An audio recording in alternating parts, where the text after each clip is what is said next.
BJP से निष्कासित होने के बाद छलका हरक सिंह का दर्द, कहा सोशल मीडिया पर चली खबर को आधार बनाकर बीजेपी ने लिया इतना बड़ा फैसला। तो कांग्रेस में जाऊंगा, नहीं तो मैं किसी और राजनीतिक दल में नहीं जाऊंगा। बिना सम्मिलित हुए कांग्रेस के लिए काम करूंगा।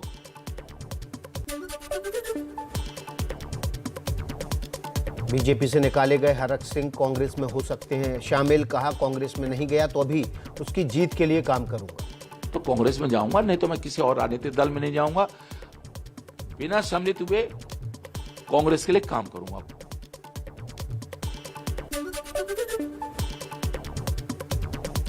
हरक सिंह रावत के बयान पर उत्तराखंड सीएम पुष्कर धामी का जवाब, कहा पार्टी पर अपने लिए और परिवार के लिए टिकट की मांग कर रहे थे हरक सिंह। वो अपने परिवार के लिए और अन्य लोगों के लिए पार्टी पर दबाव कर रहे थे, तो इसलिए पार्टी ने निर्णय लिया।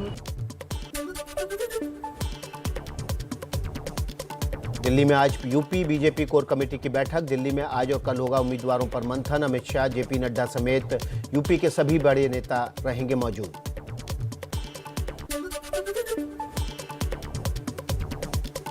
उत्तराखंड में टिकट के बंटवारे को लेकर बीजेपी का मंथन। सभी 70 सीटों पर उम्मीदवारों के नाम पर हुई चर्चा, जल्द हो सकता है ऐलान।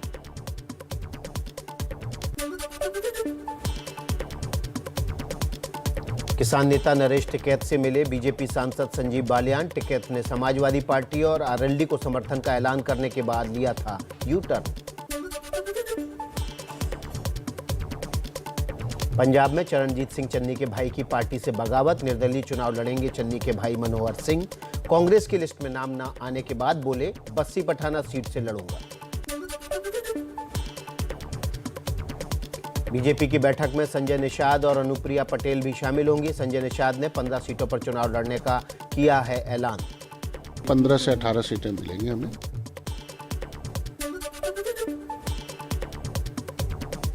बैठक से पहले यूपी सीएम योगी का गाजियाबाद दौरा। संतोष अस्पताल के कोविड वार्ड का करेंगे निरीक्षण।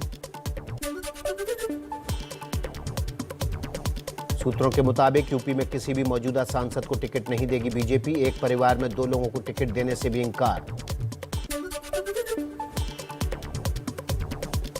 मिशन यूपी के लिए बीजेपी का मेगा प्लान। 23 जनवरी के बाद यूपी का दौरा करेंगे गृह मंत्री अमित शाह। हर जिले में करेंगे चुनाव प्रचार। बीजेपी का कांग्रेस, एसपी और बीएसपी पर निशाना। ट्वीट कर पूछा सीएम योगी गोरखपुर से चुनाव लड़ रहे हैं। बुआ, बबुआ और मिसेज वाड्रा किस किस सीट से चुनाव लड़ेंगे, जनता को बताएं। शिवसेना नेता संजय राउत का यूपी सीएम योगी पर बड़ा निशाना। कहा योगी को क्या तैरती लाशें वोट देंगी। उनको लगता है कि 300 सीटें आएगी तो क्या जाए गंगा में जो लाशें बहती थी वो आकर उनको वोट करने वाले हैं क्या?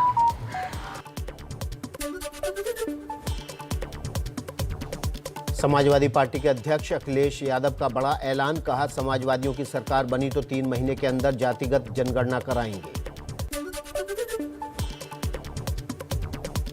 लखनऊ में समाजवादी पार्टी अध्यक्ष अखिलेश यादव का सीएम योगी पर प्रहार। कहा हम साथ आए और बीजेपी की जमानत भारतीय जनता पार्टी की जमानत जब्त कराएं। अभी तक तो मुझे ये लग रहा था कि डबल इंजन की सरकार, इंजन एक दूसरे से टकरा रहे हैं, लेकिन इस लड़ाई में जो विदाई हुई है गोरखपुर के लिए, मैं बधाई देता हूँ। विधानसभा चुनाव को लेकर चंद्रशेखर आज आगे की रणनीति का खुलासा करेंगे। कहा अखिलेश हमारे मुद्दे उठाएं तो बिना एक सीट के समर्थन को तैयार। यूपी में गुलाबी गैंग की प्रमुख संपत पाल ने कांग्रेस से दिया इस्तीफा। टिकट नहीं मिलने से नाराज हैं संपत पाल। कांग्रेस के टिकट 2 बार लड़ चुकी है विधानसभा चुनाव। यूपी में एकला चलो की राह पर नीतीश कुमार की पार्टी जेडीयू। केसी त्यागी ने कहा हम अपने बलबूते चुनाव लड़ेंगे। 18 जनवरी को लखनऊ में जेडीयू की बड़ी बैठक होगी। गोवा विधानसभा चुनाव को लेकर भी बीजेपी की तैयारियां हुई तेज। चुनाव प्रभारी देवेंद्र फडणवीस करेंगे गोवा का दौरा। गोवा के लिए बीजेपी 19 तारीख को टिकट के उम्मीदवारों का ऐलान करेगी। गोवा के सीएम प्रमोद सावंत ने दी जानकारी। संजय जायसवाल के बयान पर जेडीयू का पलटवार। जेडीयू संसदीय दल के नेता उपेंद्र कुशवाहा ने कहा, आप सरकार में हैं तो कार्रवाई भी आप ही करेंगे। भैया कार्रवाई साधारण आदमी भी जानता है कि सरकार करती है, कार्रवाई कोई पार्टी नहीं करती है ऐसे मामलों में।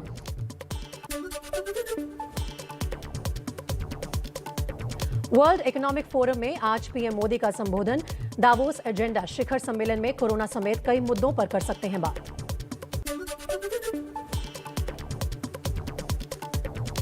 एमपी के ओबीसी आरक्षण के मुद्दे पर आज सुप्रीम कोर्ट में होगी सुनवाई। एमपी निकाय चुनावों में ओबीसी आरक्षण पर सुप्रीम कोर्ट ने लगाई है रोक। शिवराज सरकार कोर्ट में रख सकती है अपना पक्ष। देश में कल के मुकाबले आज कम आए कोरोना केस। पिछले 24 घंटे में 2,58,000 नए मामले, 385 लोगों की मौत। वहीं देश में बढ़ रहे हैं कोरोना के ओमिक्रॉन वेरिएंट के मामले। देश में अब 8,209 ओमिक्रॉन संक्रमित। दिल्ली में लगातार कम हो रहे हैं कोरोना के मामले। तीसरे दिन भी कोरोना के मामलों में आई कमी। टेस्ट की संख्या में भी कटौती जारी।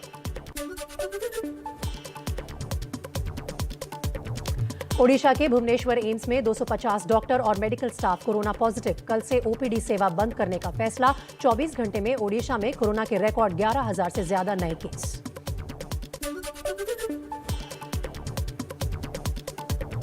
वैक्सीनेशन को लेकर अच्छी खबर। देश में इसी साल मार्च तक शुरू हो सकता है 12 से 14 साल तक के बच्चों का टीकाकरण। दी जा सकती है कोवैक्सीन की डोज। महाराष्ट्र के भिवंडी में काजी कंपाउंड में लगी आग। आग लगने से करोड़ों रुपए का नुकसान का अनुमान।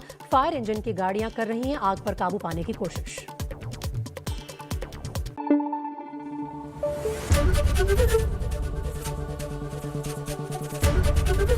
एबीपी न्यूज आपको रखे आगे।